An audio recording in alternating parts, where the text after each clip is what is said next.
이 땅을 사는 동안에 우리 그리스도인들이 시험을 당하지 않고 살 수만 있다면 얼마나 좋겠습니까? 그러나 역사 이래에 신앙의 길을 걸어갔던 모든 선배님들의 입을 통하여 성경에 나오는 수많은 믿음의 영웅들을 통하여 우리가 발견할 수 있는 한 가지가 있습니다. 그것은 바로 뭐냐면 시험이 없는 신앙생활은 없다는 겁니다. 시험은 신앙생활 동안에 있습니다. 그러면 어차피 피할 수 없는 시험이라면 이 시험을 어떻게 맞이하느냐에 따라서 신앙생활의 승리 여부가 달려있다고 우리는 볼 수 있습니다. 성경에는 시험이 크게 두 가지로 나뉘어서 우리에게 기록되어 있습니다. 하나는 하나님이 주시는 시험입니다. 근데 또 다른 시험이 있습니다. 마귀가 주는 시험이 있습니다. 하나님이 주시는 시험을 우리는 훈련이라고 부릅니다. 그러나 마귀가 주는 시험을 우리는 유혹이라고 부릅니다. 하나님이 시험을 주시는 이유는 우리를 훈련시키셔서 하나님의 원하시는 믿음의 수준으로 올려놓으시기 위함입니다. 그러나 마귀가 주는 시험은 우리를 유혹하여 넘어뜨리기 위함입니다. 근데 우리가 살면서 이 두 시험을 구별하는 것이 그렇게 쉽지는 않습니다. 어렵지만 이것을 구별하는 방법이 있습니다. 바로 영적으로 깨어 있으면 됩니다. 영적으로 깨어 있으면 이것이 하나님이 주시는 시험인지 아니면 마귀가 주는 시험인지를 우리는 분명히 알게 됩니다. 또 한 가지가 있습니다. 그 결과를 보면 압니다. 영적으로 깨어 있을 때 하나님의 시험과 마귀의 시험을 구별할 수 있지만 또한 그 시험의 결과를 보면은 우리는 이것이 누가 허락한 시험인지 하나님이 주신 시험인지 마귀가 준 시험인지를 알 수 있습니다. 그 결과가 어떻게 다릅니까? 하나님이 주신 시험의 결과는 반드시 나를 회복시키십니다. 나를 세우십니다. 평강이 있습니다. 하나됨이 있습니다. 기쁨이 있습니다. 그러나 마귀가 주는 시험은 완전히 내가 넘어지고 분열하고 좌절하고 상처투성이고 갈등만이 남습니다. 유혹은 맨 처음에는 달콤합니다. 그래서 사람들이 덥석덥석 이것을 물어버립니다. 그런데 달콤한 사탕을 덥석 먹어버리면 어떻게 됩니까? 처음엔 좋지만 썩게 되어 있습니다. 결과를 보면 압니다. 그렇기 때문에 이 시험 앞에는 반드시 두 가지가 있습니다. 영적인 분별력이 있어야 되고 하나는 그 결과를 보고 알아야 됩니다. 주님께서는 오늘 본문에서 우리에게 이렇게 기도하라고 말씀하십니다. 우리를 시험에 들게 하지 마옵시고 다만 악에서 구하옵소서. 이 기도 가운데 주님이 언급하신 이 시험은 어떤 시험일까요? 하나님이 주신 시험일까요? 아니면 마귀가 준 시험일까요? 네? 대답을 잘 하셔야 되는데 네? 어떤 시험에 들지 않게 해주옵소서 기도하신 걸까요? 네? 한번 생각해 보세요. 하나님이 주시는 시험은 어떻게 하는 시험이에요? 나를 회복시키는 시험이에요. 훈련시켜서 하나님이 원하시는 수준으로 올리는 시험이에요. 그럼 이거는 거부해야 돼요? 말아야 돼요? 거부하면 돼요? 안 돼요?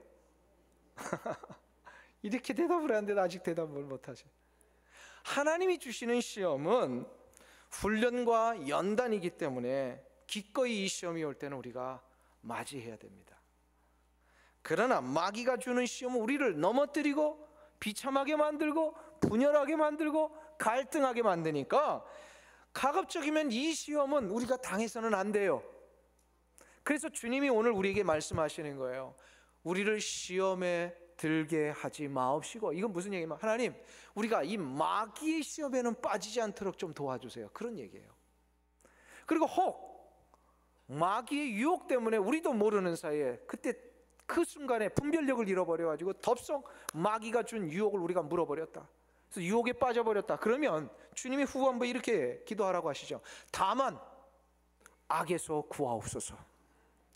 혹시 유혹에 빠져 있다면 이 유혹이라는 이 악에서부터 우리를 좀 구해주세요 라고 하는 기도가 바로 오늘 6번째 기도입니다. 그런 의미에서 오늘 주님이 가르쳐 주신 기도는요, 하나님의 도우심을 구하는 기도인 동시에 우리가 하나님 앞에 이것을 위하여 어떻게 결단하며 살아야 될 것인가 라고 하는 삶의 결단을 위한 기도이기도 합니다. 이 6번째 기도는, 이 기도를 드리기 위해서 우리가 가져야 될 가장 중요한 자세가 있어요. 그게 바로 뭐냐면, 이 다음 주까지 이런 자세들을 우리가 좀 살펴보게 되는데, 오늘은 그 중에서 가장 중요한 출발점입니다. 이 기도를 하면서 사단 마귀의 유혹, 이 시험을 이기고 여기에 빠지지 않기 위해서는 어떻게 해야 되느냐? 제일 먼저 한 가지를 우리가 인정해야 됩니다. 그게 바로 뭐냐면, 우리 모두는 마귀의 유혹에 넘어갈 수밖에 없는 연약한 존재라는 걸 인정해야 됩니다. 이것이 인정이 되어야만 우리는 이 문제를 이제 대처하며 나갈 수가 있습니다. 한번 따라하겠습니다. 우리 모두는 마귀의 유혹 앞에 넘어갈 수밖에 없는 연약한 존재다. 내가 연약한 존재라는 걸 인정해야 됩니다. 우리 그리스도 안에서 우리 성도들이요, 거듭나는 순간부터, 그래서 하나님의 자녀가 되는 순간부터 우리의 모든 삶은 영적 전쟁입니다. 이거 인정되세요?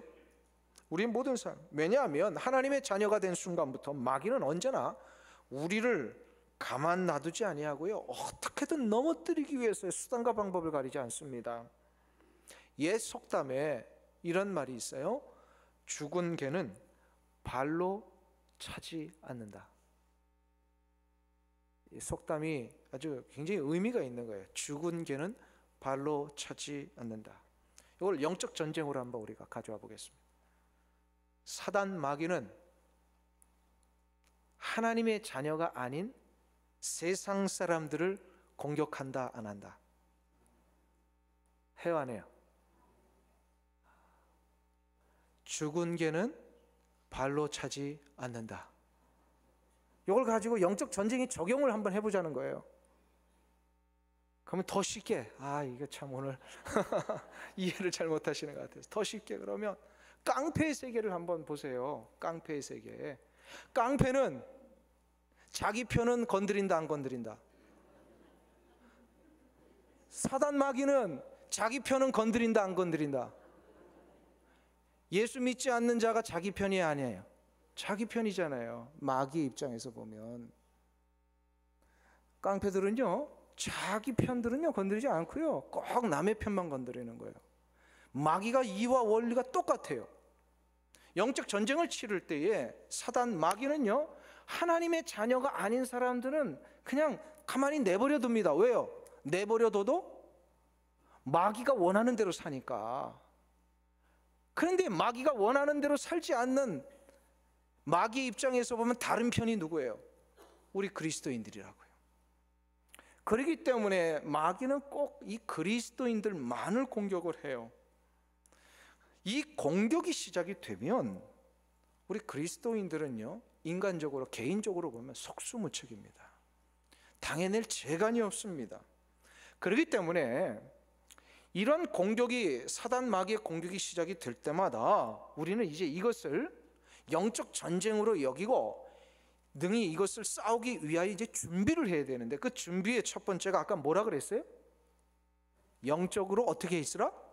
깨어 있으라. 이것을 사도 베드로는 베드로전서 5장 8절 9절에서 이렇게 얘기합니다. 근신하라, 깨어라. 너희 대적마귀가 오는 사자와 같이 두루다니며 삼킬 자를 찾고 있단 말이에요. 바깥에 잘못 돌아다니다 보면요, 막 깡패들의 이 위협 앞에 우리가 막 얻어 터질 수 있단 말이에요. 그런 것처럼 세상 앞에 그냥 아무런 생각 없이 나가 살면요, 마귀의 공격 앞에 다 당한단 말이에요. 그러니까 어떻게 돼요? 깨어 있는 거예요. 조심하라는 거예요. 근신하라는 거예요.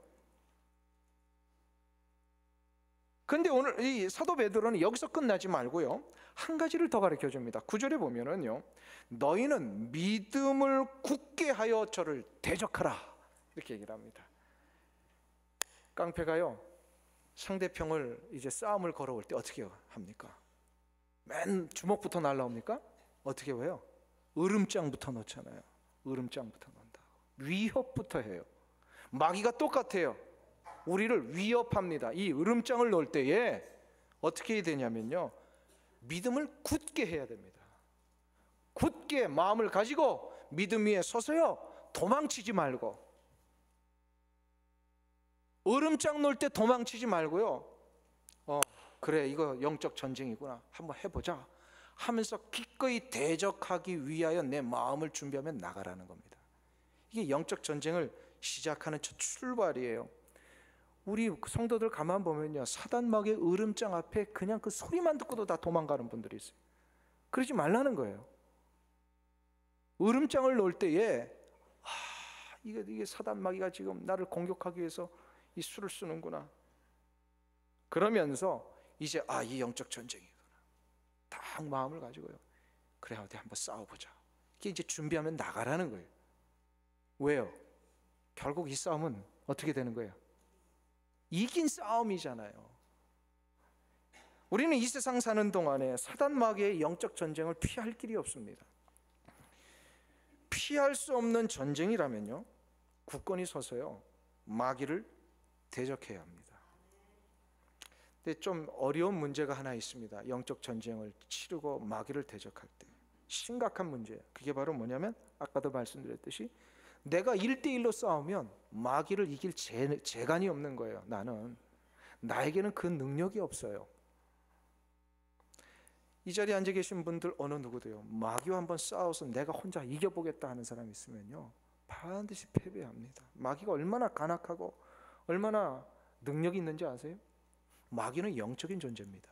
마귀라는 이름의 원뜻이 뭔지 아세요?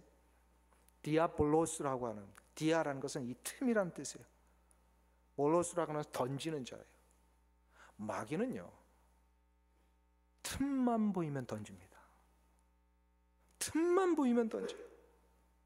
마음에 틈만 있잖아요, 그러면 자기가 원하는 거 확 던져버립니다. 우리의 마음속에.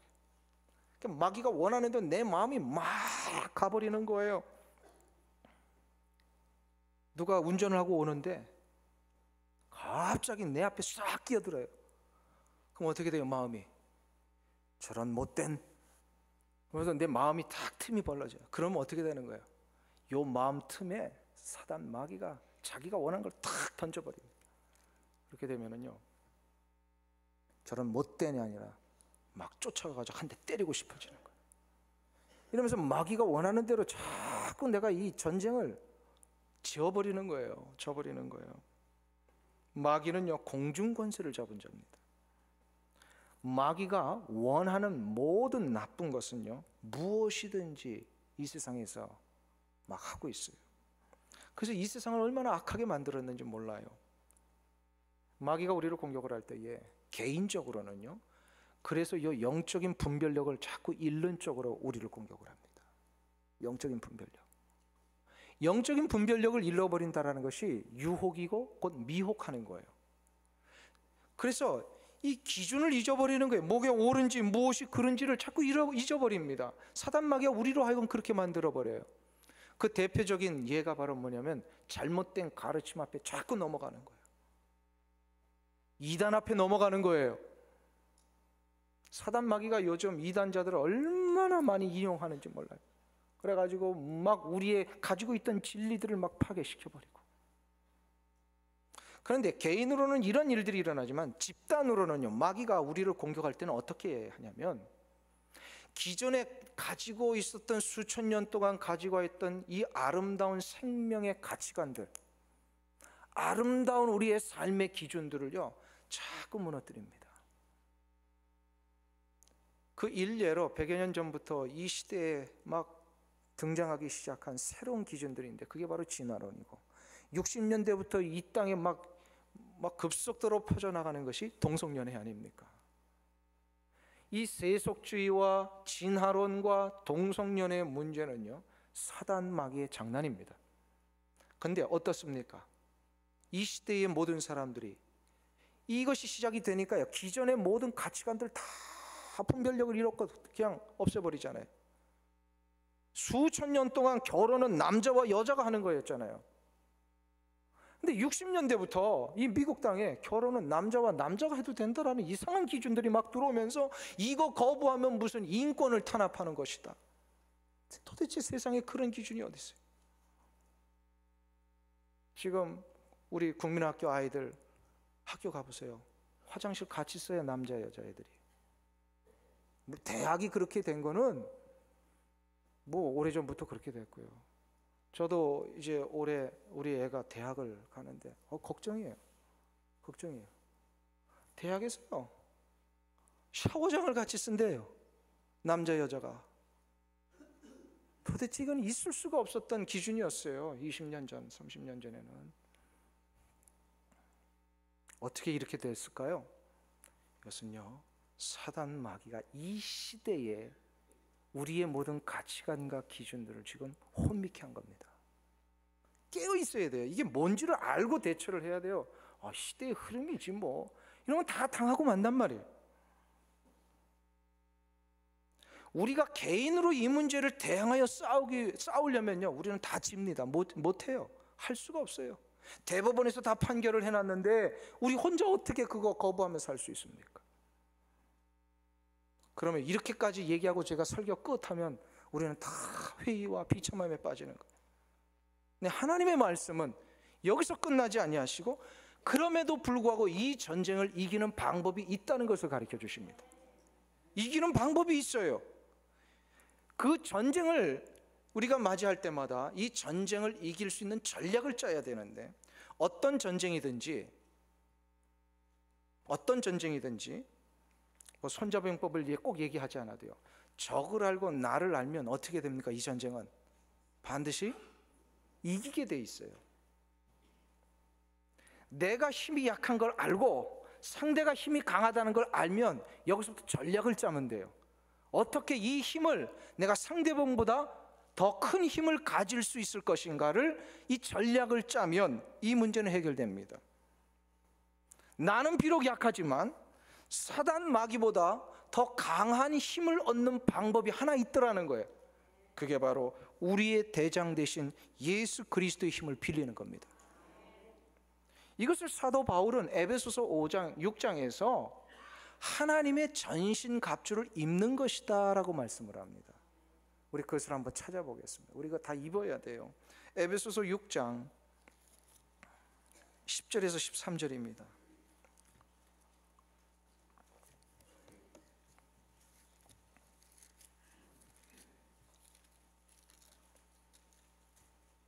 에베소서 6장 10절에서 13절. 우리 넉절을 같이 한 목소리로 합독하겠습니다. 316페이지. 에베소서 6장 10절에서 13절 같이 읽습니다. 정말로 너희가 주 안에서와 그 힘의 능력으로 강건하여지고 마귀의 괴계를 능히 대적하기 위하여 하나님의 전신갑주를 입으라. 우리의 씨름은 혈과 육에 대한 것이 아니요 정사와 권세와 이 어두움의 세상 주관자들과 하늘에 있는 악의 영들에게 대함이라. 그러므로 하나님의 전신갑주를 취하라. 이는 악한 날에 너희가 능히 대적하고 모든 일을 행한 후에 서기 위함이라. 아멘. 우리의 모든 싸움은 한마디로 영적 전쟁이라는 거예요. 이 에베소서 10절부터 13절. 근데 이 영적 전쟁을 이기는 방법이 있다는 겁니다. 마귀와 싸워 이기는 방법, 그게 하나님의 전신갑주를 입으라. 13절 보세요. 그러므로 하나님의 전신갑주를 입으라. 이는 악한 날에 너희가 능히 어떻게 하고요? 대적하고 모든 일을 행한 후에. 이게 무슨 얘기입니까? 이 싸움에서 이제 이긴 후에 다시 한번 굳건히 서게 해주기 위함이다라는 거예요. 아멘. 그러니까 이 전신갑주만 입으면요, 우리 이깁니다.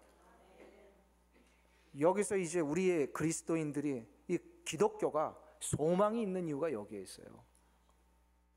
아무리 세상의 모든 흐름과 사상을, 모든 법적인 것들을 사단 마귀가 교묘하게 막 바꿔가고 있지만, 우리가 깨어서 이것이 영적 전쟁임을 알고 전신갑주 입고 싸워 나가면 이기게 돼 있다는 거예요. 이기게 돼 있어요. 그래서 그 전신갑주를 입는 방법을 14절에서 18절까지 이렇게 좀 나눠서 다시 설명을 합니다. 14절을 보시면 이런 얘기예요. 한번 같이 읽습니다. 그런즉 서서 진리로 너희 허리띠를 띠고 의에 흉배를 붙이고. 이게 무슨 얘기냐면 옳고 그름이 무엇인지를 정확하게 분별할 수 있는 이 기준을 가져야 된다는 거예요. 이 기준이 바로 진리입니다. 진리는 곧 뭐예요? 말씀이에요. 그러니까 말씀으로 내가 무장을 하고, 이게 뭐예요? 옛날에 군인들이 나가서 싸울 때 힘이 어디에서? 허리에서 나오잖아요. 벨트를 매듯이, 허리띠 띠듯이요, 말씀으로 내 중심이 꽉 차 있고 이 말씀으로 가지고 무엇이 옳은지 그른지를 분명하게 확신하고 나가면 이것이 승리의 비결이라는 거예요. 그런데 또 한 가지가 있어요. 거기서 보면 의의 흉배를 붙이라는 거예요. 가슴 갑옷을 얘기하는 거잖아요. 근데 의의 흉배, 내가 예수 그리스도 안에서 거듭난 의인이라는 사실을 내 가슴에서부터 새기며 확신하라는 거예요. 왜요? 이거 새겨야 내가 하나님의 자녀라는 걸 아니까. 내가 의인이 됐다는 것은 하나님의 자녀라는 거예요. 하나님의 자녀가 되었다는 것은 내가 누구 편에 서 있는지를 아는 겁니다. 여러분들은 지금 누구의 편입니까? 하나님의 편 맞아요? 근데 왜 자꾸 마귀의 편에서 싸우려고 하세요? 어떤 분들은 하나님의 편이라고 하면서도 마귀가 원하는 대로 막 싸움을 하는 분들이 있단 말이에요. 내가 누구인지를 분명히 알아야 돼요. 내가 누구예요? 하나님의 자녀예요. 나는 하나님의 편이에요. 그러니까 내가 누구 편인지를 알아야 적이 누군지를 아는 거예요. 아멘. 지금 한국 사회가 지금 특별히 이 군인들 사이에서도 좀 어려움이 이 문제지 않습니까? 적이 누군지를 모르는 거예요. 적이 하도 이상한 교육들을 받고 막 젊은이들이 군대를 가가지고요, 적이 누군지를 모른대. 그럼 그 전쟁 집니다. 우리의 적은 누구예요? 옆 사람 이렇게 한번 쳐다보세요. 요분은 적이다 아니다? 맞아요? 진짜로요? 이거 우리가 분명하게 알아야 돼요. 근데 어느 순간 갑자기 확 머리가 한번 돌고 나면요, 옆 사람이 적이 돼가지고, 이거는 뭐예요? 내가 하나님의 편에 선 게 아니라 누구 편에 선 거예요? 지금 마귀의 편에 선 거란 말이에요. 이거 잘 우리가 알아야 돼요. 영적 전쟁 치를 때 이거 분명히 알고, 적이 누군지를 알아야만 전쟁을 치르는 거예요. 근데 15절에서 또 이렇게 말씀합니다. 한번 보세요. 거기 보면 평안의 복음에 예비한 것으로 신을 신고. 우리의 전쟁의 목적은 뭡니까? 사단을 제압하고 마귀를 제압하고 하나님이 이루신 이 놀라운 복음의 평화를 이 땅 가운데 우리가 세워가는 거 아닙니까? 아멘. 그러니까 가는 곳마다 평안의 복음의 신을 신고요, 이것을 이루기 위해 가겠다는 이 전쟁의 목적을 분명히 가슴에 새기고 나가야 되는 거예요. 우리 전쟁 치르면서 사람들 다 상처받고 나 혼자 그냥 독불장군처럼 서가지고 나는 살았네, 근데 다른 사람 다 죽어버리면 어떻게 한 말이에요? 그러면 안 된단 말이에요. 교회에서 다 살려내야 되잖아요. 평안 안에서 하나가 돼야 되잖아요. 전쟁의 목적이 여기에 있어요. 전쟁의 목적. 그 다음에 16절 17절 한번 보세요. 뭐라고 되어 있습니까? 같이 읽습니다. 모든 것 위에 믿음의 방패를 가지고 이로써 능히 악한 자의 모든 화전을 소멸하고 구원의 투구와 성령의 검 곧 하나님의 말씀을 가지라. 아멘. 사단 마귀와의 공격을, 우리 이제 싸움을 시작할 때 공격이 막 들어오잖아요. 이것을 막아낼 수 있는 유일한 방법은요, 믿음의 방패를 갖는 겁니다. 믿음밖에는 이 막아낼 재간이 없어요. 사단 마귀는요, 우리를 공격할 때에 불화살을 쏜답니다. 화전이라는 게 바로 불화살이라는 거예요. 옛날에는 로마 시대 때만 해도요, 로마 군인들이 이 철방패를 가지고 나간 게 아니라 나무 방패였습니다. 나무 방패였고, 그래서 화살을 쏘면요, 이 어떻게 돼요? 화살이 방패에 다 꽂히잖아요. 근데 꽂힐 때에 적들이요, 이 화살 끝에다가 불을 달아 넣습니다. 불화살을. 그러면 쏴가지고 방패에 이 화살이 꽂히면 어떻게 되는가? 방패가 남으니까 타잖아요. 그래서 이 모든 것을 물리치며 나가는 방법이 화전이었습니다. 그런데 이것을 극복하기 위해서 로마 군인들은 젖은 가죽을 입혔습니다. 그러니까 불화살을 아무리 쏘아도, 그래서 이 방패에 화살이 꽂혀도 젖었기 때문에 어떻게 돼요? 이게 지글지글 타다가 그냥 소멸해버리는 거예요. 지금 그것을 염두에 두고 사도 바울이 사단 마귀가 우리를 태워버리고 우리를 불사르기 위하여 공격을 할 때마다 믿음의 방패를 굳건히 가지라는 거예요. 믿음의 방패는 어디서 나옵니까? 우리 주 예수 그리스도의 그 놀라우신 촉촉한 십자가의 은혜밖에 없습니다. 십자가의 은혜가 내 삶 속에 가득 넘쳐날 때에 아무리 사단이 화전을 가지고 우리를 공격해도 우리는 능히 이겨낼 수 있다는 거예요. 그리고 여기서 끝나지 말고 방어적인 이 전쟁만 치르지 말고요, 적극적으로 이제 공격을 하며 전쟁을 치르라는 거예요. 전쟁을 치를 때 공격을 해야 돼요. 공격할 때는 뭘 가지고 나가야 돼요? 칼을 가지고 나가야 되잖아요. 그 칼이 뭐냐면 말씀이라는 거예요. 말씀의 검을 가지고 계속해서 선포하라는 거예요. 이 상황 앞에 말씀이 이런 것이다라고 얘기를 하는 거예요. 남자와 여자가 하나 되어 결혼을 이루는 것이 아니라 남자가 남자를 만나서 결혼해도 좋다라고 세상의 수많은 사람들이 이야기할 때 우리는 말씀의 기준을 가지고 선포하라는 거예요. 하나님이 남자와 여자를 짝지어 하나 되게 하셨다라는 창세기의 그 원리를 가지고 나가야 된다는 거예요. 말씀의 원리를 가지고 나가지 않으면요, 우리는 단칼에 뵐 재간이 없습니다.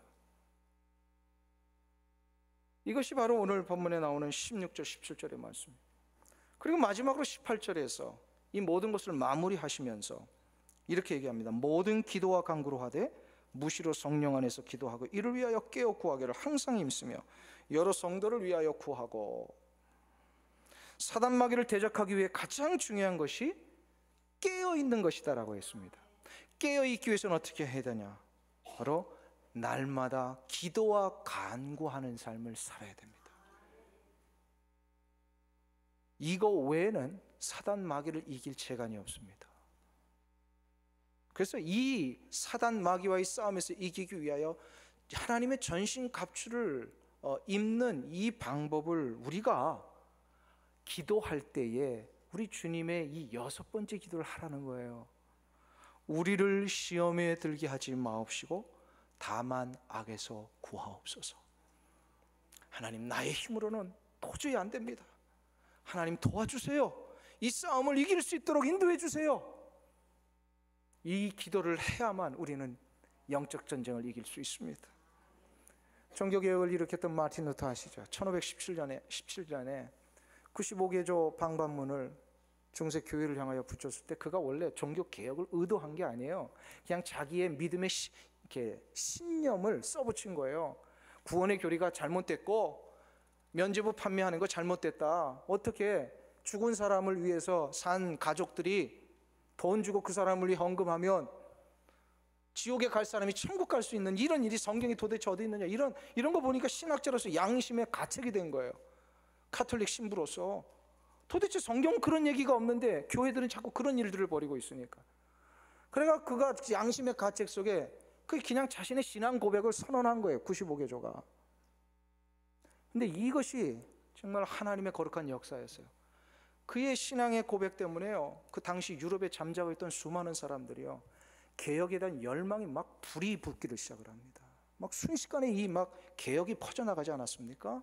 그러니까 맨 처음에 루터가 놀랐어요. 이렇게까지 될 줄 모르는 거예요. 자기는 개혁을 하고 싶은 게 아니었거든요. 그래서 이런 일이 일어나니까 막 로마 황제와 로마 교황이요 막 위협을 하고, 결국은 4년이 지났을 때 1521년에 4월에 이 마틴 루터를 소환을 합니다. 보름스라고 하는 이 교황이 주재하고 황제가 주재하는 가장 최고의 법정기관인데, 이 와가지고 너 재판 받으라는 거야. 분명히 이 재판 가면은 사형에 처하게 돼 있어요, 마틴 루터가. 그걸 알고 있어. 그러니까 더 지금 고민 가운데 있는 거예요. 와, 이거 큰일 났구나. 막 두려움 가운데 있었을 때에 그의 부인이요 루터에게 나타납니다. 근데 나타나는데 검은 이 상복을 입고 나타났답니다. 그래서 루터가 물어봤어요. 누가 죽었습니까? 왜 이렇게 검은 복을 입고 있습니까? 이때 부인이 대답을 합니다. 당신의 하나님이 죽으신 거 아닙니까? 루터에게 단호하게 얘기를 한 거예요. 아니, 그게 무슨 말이에요? 나의 하나님이 죽으셨다니. 하나님이 죽지 않으셨는데 어떻게 당신은 이렇게 두려움에 떨고 벌벌벌 혼자 이렇게 숨어 있습니까? 부인을 잘 만나야 돼요. 위기가 오고 신앙적인 낙심이 될 때에 이런 신앙적인 단호한 한마디를 해줄 수 있다면요, 남편들 달라집니다. 이 부인에 의해서 루터가 아차 싶은 거예요. 하나님이 살아계시는데 이 엄청난 조직과 권력 앞에 자신같이 연약한 이 신학자 한 사람이 무슨 싸움을 싸울 수 있겠는가? 그냥 소심하게 앉아가지고 그냥 뭐 어떻게든 도망갈 생각만 하고 있었던 루터, 한순간에 생각이 바뀝니다. 그렇지, 이 싸움이 나의 싸움이 아니라 하나님의 싸움 아닌가? 그래서 그가 곧바로 일어나서 보름수 회의가 열리고 있는 그 지점까지 약 700km랍니다. 당시 700km면요 한 달을 말 타고 가야 된답니다. 한 달을. 그러면서 그가 떠날 때에 수많은 사람이 말렸습니다. 가면 당신 죽습니다. 마틴 루터, 당신 죽어요. 사형 처합니다. 이때 마틴 루터가 말리는 그 동료들에게 이렇게 얘기를 합니다. 보름수 회의 위에 있는 그 지붕의 기와장만큼이나 많은 마귀들이 나를 기다리고 있다 할지라도 나는 그곳에 가겠다. 왜요? 이 싸움은 자기의 싸움이 아니고 하나님의 싸움이니까 이 싸움은 어떻게 한다는 거예요? 이긴다는 거예요. 이 결연한 의지로 보름수에 그 도착을 했을 때에 그를 지지하던 수많은 개혁에 대한 열망을 가지고 있던 수많은 사람 백성들이요 루터가 들어오는 그 광경을 보면서 환영하고 박수치면서 찬송가를 하나 불러줬답니다. 그 찬송가는 1517년 이후에 루터가 자신의 신앙으로 고백하며 만들었던 찬송이었어요. 내 주는 강한 성이요 방패와 병기 되시니. 이 찬송을 자기가 만들었는데 이 찬송을 자기를 맞이하는 수많은 백성들이 그 자리에서 불러주고 있는 거예요. 바로 찬송가 384장. 이 찬송의 두 번째 구절은 이렇게 이루어집니다. 내 힘만 의지할 때는 패할 수밖에 없도다. 힘 있는 장수 나와서 날 대신하여 싸우리. 이 장수 누군가? 우리 주 예수 그리스도 만군의 주로다. 당할 자 누구랴? 반드시 이기리로다. 할렐루야. 나의 힘만 의지할 때는 패할 수밖에 없습니다. 그러나 날 대신하여 싸우신 장수가 계십니다. 바로 우리 주 예수 그리스도이십니다. 예수 그리스도는 십자가의 승리로 사단 마귀를 이미 제압하셨습니다. 그렇기 때문에 우리는 우리의 힘이 아닌 예수 그리스도의 능력으로 사단 마귀를 향하여 전쟁을 벌여야 합니다. 이 전쟁을 벌이며 나갈 때마다 이것이 영적 전쟁임을 깨닫고 나갈 때마다 우리가 해야 할 기도가 바로 오늘 우리 주님이 가르쳐 주신 6번째 기도입니다. 우리를 시험에 들게 하지 마옵시고 다만 악에서 구하옵소서. 사랑하는 성도님 여러분, 어떤 영적 전쟁에 지금 있으십니까? 해결해 주시겠지가 아니라 그 전능하신 우리 주 예수 그리스도를 붙드는 거예요. 적극적으로 붙들고, 주님 아니면 나 이제 끝장입니다, 사생 결단하고 붙들고, 그러면서 이 전쟁을 치러야 된다는 거예요. 그냥 맹 놓고 그냥 될 대로 되라, 다 집니다, 다 무너집니다. 우리는 우리 분명하게 깨어 근신하고 이 전쟁에 대하여 어떻게 할 것인가 긴장하며 살아야 돼요. 출애굽한 이스라엘 백성들이 광야에 도착하자마자 치렀던 첫 번째 전쟁이 미디안과의 전쟁입니다. 아시죠? 당시에 미디안 족속은 철기 문화를 소유했습니다. 그런데 그 미디안을 맞이했던 이스라엘 백성들은요, 청동기 문화였어요. 그리고 430년 동안 노예살이를 했어요. 오합지졸입니다. 한번 생각해 보세요. 430년 동안 노예살이 하다가 저들이 겨우 가지고 나오는 게 양 가지고 나왔고 뭐 소 좀 가지고 나왔겠죠. 그리고 땅 파든 뭐 이렇게 괭이 좀 가지고 나왔겠죠. 무기도 없었어요. 그런데 미디안 광야의 이 정예의 군사들, 철기 문화를 소유하고 있는 저들과 첫 번째 전쟁이 시작이 됩니다. 이 전쟁 뭐 결과가 물 보듯 불 보듯 뻔하죠. 지고 있더라는 거예요. 큰일 났구나. 근데 여기서 지도자가 중요해요. 역시 모세는 지도자였어요. 이 상황을 청동기 문화와 철기 문화의 싸움으로 보지 아니하고 하나님과 마귀와의 싸움으로 보는 영적 분별력이 있었어요. 지도자는 이게 필요해요. 지도자가 앞으로 되시려면요, 이 분별력이 준비되면 지도자 되세요. 이 분별력이 없이 지도자가 되면 그 안에 있는 사람들 다 망합니다. 역시 모세는 지도자였어요. 이 상황 딱 보고 나서 이거 영적 전쟁이구나. 그리고 그가 어떻게 합니까? 높은 데 올라가서 손을 들고 하나님 앞에 기도를 시작하지 않습니까? 자신의 손이 올라가면 이스라엘이 이기고, 자신의 손이 내려오면 이스라엘이 지는 이거 앞에 분명히 깨닫습니다. 결국 그의 손이 내려오지 않게 되니까 어떻게 됩니까? 이 전쟁을 하나님이 이기게 하셨습니다. 모세의 시대가 끝나고 여호수아의 시대가 되었을 때에 여호수아가 치른 첫 전쟁이 뭐죠? 뭘 무너뜨렸어요? 여리고 성입니다. 지금도 고고학자들의 발굴에 의하면 여리고 성터는요, 당대 최고의 성터였답니다. 가장 견고한 성이요. 이런 어마어마한 성을 어떻게 지을 수 있었을까 싶을 정도로 아직도 미스테리로 남아있는 것이 여리고 성터의 그 흔적들이랍니다. 그만큼 난공불락의 요새였던 이 여리고성, 이스라엘 백성들이 저 여리고성을 무너뜨린 방법이 뭐였어요? 칼 들고 싸우지 않았어요. 하루에 한 바퀴씩 돌라고 했을 때 하나님이 명령을 낸다. 침묵해라는 거예요. 말하지 말라는 거예요. 영적 전쟁이라는 거예요. 영적 전쟁은 사람 만나가지고 자꾸 얘기하면 안 된다는 거예요. 무슨 전쟁은? 영적 전쟁은 사람 만나서 얘기하지 말라는 거예요. 이 문제를 오직 하나님과의 관계 속에서만 풀라는 거예요. 그래서 7바퀴 7일째 돌고 나서 저들이 드디어 하나님의 명령에 따라 함성을 지르니까 무너지기를 시작합니다. 하나님께 이 전쟁을 싸우시도록 내어드리니까 그 요새가 한순간에 무너졌습니다.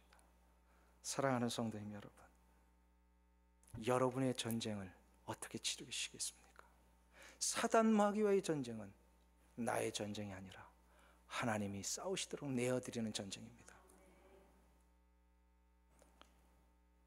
히스기야 시대 때에 어저께 말씀드렸지만 고대 근동을 주름잡았던 강대국이 바로 아수르였습니다.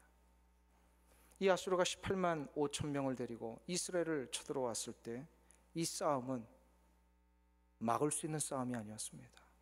마치 미국이 항공모함 12대를 동원해서 저 소말리아 침공한 거하고 똑같아요. 속수무책입니다. 이건 싸울 수 있는 그런 전쟁이 아니었어요. 모두가 다 벌벌벌 떨고 있었을 때에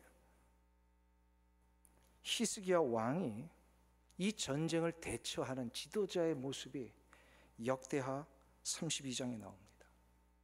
우리 그것을 한번 찾아보겠습니다. 마지막으로 역대하 32장.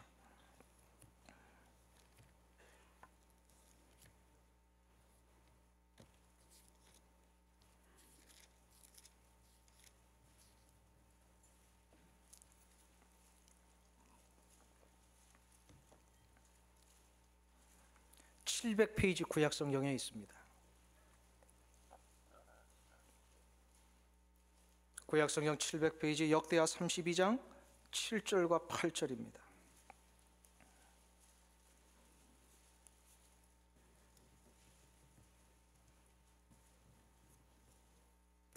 같이 우리 두 절을 합독하겠습니다. 너희는 마음을 강하게 하며 담대히 하고 아수르 왕과 그 쫓는 온 무리로 인하여 두려워 말며 놀라지 말라. 우리와 함께하는 자가 저와 함께하는 자보다 크니 저와 함께하는 자는 육신의 팔이요 우리와 함께하는 자는 우리의 하나님 여호와시니라. 반드시 우리를 도우시고 우리를 대신하여 싸우시리다. 아멘. 할렐루야. 히스기야는 분명히 알고 있었습니다. 모든 전쟁은 하나님의 손에 달려있다는 거예요. 지도자가 중요하다고 그랬죠. 분명히 영적인 분별력을 가지고 이 문제를 어떻게 대처할 것인가를 결정할 수 있는 능력이 지도자에게 있어야 돼요. 어떤 상황이 올 때마다 이 문제를 영적으로 어떻게 해결할 것인가, 이거 분별력과 이 결단력이 있어야만 지도자예요. 히스기야가 이 문제 앞에 어떻게 했습니까? 그 군대에 나가서 싸워야 될 장군들도 지금 벌벌벌 떨고 있었어요. 그래서 그가 장군들을 왕궁 앞에 있는 이 광장 앞으로 다 불러 모읍니다. 그리고 너희 수하에 있는 군인들 다 모아라. 그리고 백성들을 다 모으게 했습니다. 그러면서 모인 자리에서 선포한 겁니다. 지금 이 7절과 8절이. 두려워 말며 놀라지 말라. 우리와 함께하는 자가 저들이 함께하는 자보다 크시도다라는 거예요. 저와 함께하는 자는 육신의 팔이지만 우리와 함께하는 자는 우리의 하나님 여호와시라는 거예요. 하나님이 반드시 우리를 도우시고 대신하여 싸우신다는 거예요. 그럼 어떻게 됩니까? 이깁니다. 이 놀라운 선포 때문에 그날 밤에 열왕기하 18장에 보면 동일한 본문을 소개하고 있는데요, 열왕기하 18장에 보면요, 하나님이 천사 한 명을 내보내십니다. 그래서 그날 밤새도록 18만 5천 명을 다 죽이시고 아침에 일어나 봤더니 적군들이 다 죽은 거예요. 할렐루야. 하나님이 부리시는 천사 하나만 있어도 이 세상의 모든 전쟁은 해결된다는 겁니다. 그러니 하나님을 붙들 때만이 우리는 승리할 수 있습니다. 사랑하는 성도님 여러분, 아마도 이 자리에 앉아 계신 분들 가운데 나는 인생의 전쟁을 한 번도 치러본 적이 없습니다 하시는 분은 없으리라고 믿습니다. 우리는 총칼 들고 6.25 전쟁, 월남 전쟁은 혹시 못 갔는지 모르지만 예수 믿고 난 이후에 우리는 얼마나 전쟁을 많이 치릅니까? 오늘도 이 자리에 앉아 계신 분 가운데 육체의 연약함 때문에 그 연약함을 이기기 위하여 전쟁을 치르시는 분이 분명히 계시리라고 믿습니다. 가도 가도 해결의 기미가 보이지 않는 내 인생의 고난의 문제, 아픔의 문제, 이거 한번 해결해 보기 위하여 인생의 이 전쟁을 치르시는 분이 분명히 계실 거예요. 한평생 같이 살아서도 가치관이 다르고 신앙이 달라가지고 남편은 아내를 향하여, 아내는 남편을 향하여, 부모는 자식을 향하여 매일마다 전쟁을 치르시는 분도 계실 거예요. 어떤 분들은 한평생 살면서 자신의 마음속에 지워지지 않는 이 상처와 울분, 분노와 열등감 때문에 자기 자신과 전쟁을 치르시는 분이 계실 줄로 압니다. 그러나 이 전쟁을 이기는 방법이 있습니다. 뭐라고요? 이 전쟁은 나에게 있지 아니하고 하나님의 전능하신 손에 달려있다는 겁니다. 그 하나님께 이 모든 것을 드리며 나아갈 때에, 그러면서 우리가 이렇게 기도할 때에 우리를 시험에 들게 하지 마옵시고 다만 악에서 구하옵소서. 이 기도하며 전쟁을 치르기 위하여 나아갈 때마다 하나님은 그 전쟁을 이기게 해주십니다. 홍해 앞에 선 이스라엘 백성들을 향하여 모세가 외치지 않습니까? 너희는 두려워 말고 가만히 서서 오늘날 여호와께서 너희를 위하여 싸우시는 것을 보라. 하나님 앞에 맡기셔서 하나님이 싸우시는 것을 보며 이 승리를 얻으시는 여러분들 되시기를 간절히 축원합니다.